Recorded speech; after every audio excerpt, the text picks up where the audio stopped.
Bonjour à tous, c'est Camille de la 5e 1. Aujourd'hui, je vais vous expliquer l'activité numéro 3 pour ceux qui n'arrivent pas à se connecter à l'animation en ligne. Donc c'est parti. Alors, Marc et Steve réalisent deux circuits électriques différents, 1 et 2, voir schéma ci-dessous. Chaque circuit contient 2 lampes et un générateur, source d'énergie électrique. Schéma du circuit numéro 1. Les lampes sont en série. Schéma du circuit numéro 2, les lampes sont en dérivation. Les élèves s'interrogent. Dans le circuit 1, les lampes brillent faiblement alors que dans le circuit 2, elles brillent fortement. Ah oui, tu as raison. Mesurons la tension de chaque lampe pour trouver une explication. Donc je me suis connectée à l'animation, donc c'est parti. Première étape. Avec le matériel, réaliser le circuit 1. Donc le circuit 1, je rappelle que les lampes étaient en série. Donc je mets les lampes côte à côte. Je branche ces deux lampes au générateur.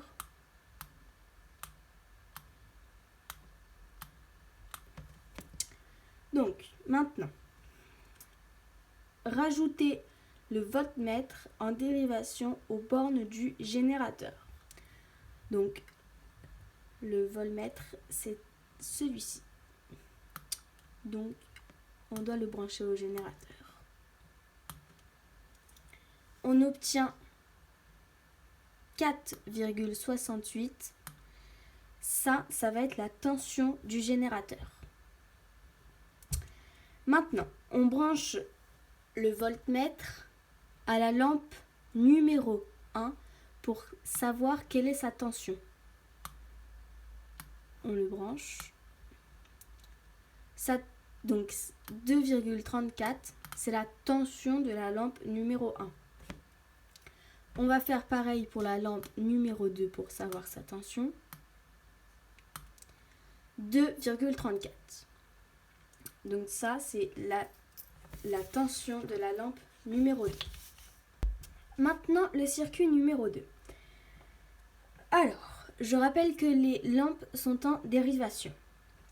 Donc, on branche tout ça au générateur.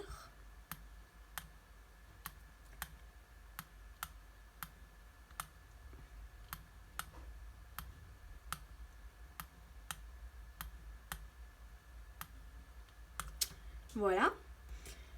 Rajoutez le voltmètre en dérivation aux bornes du générateur. Donc, le générateur est là.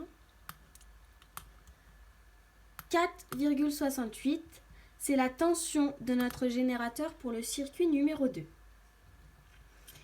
Maintenant, branchez le voltmètre en dérivation aux bornes de la lampe numéro 1. Alors, la lampe numéro 1 est ici.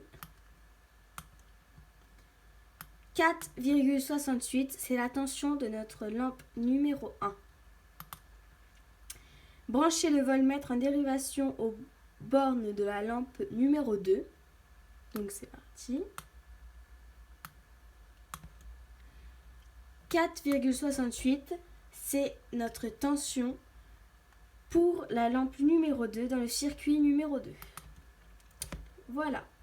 Donc maintenant, vous aurez juste à remplir les petites questions qu'il y a en dessous et faire le QCM.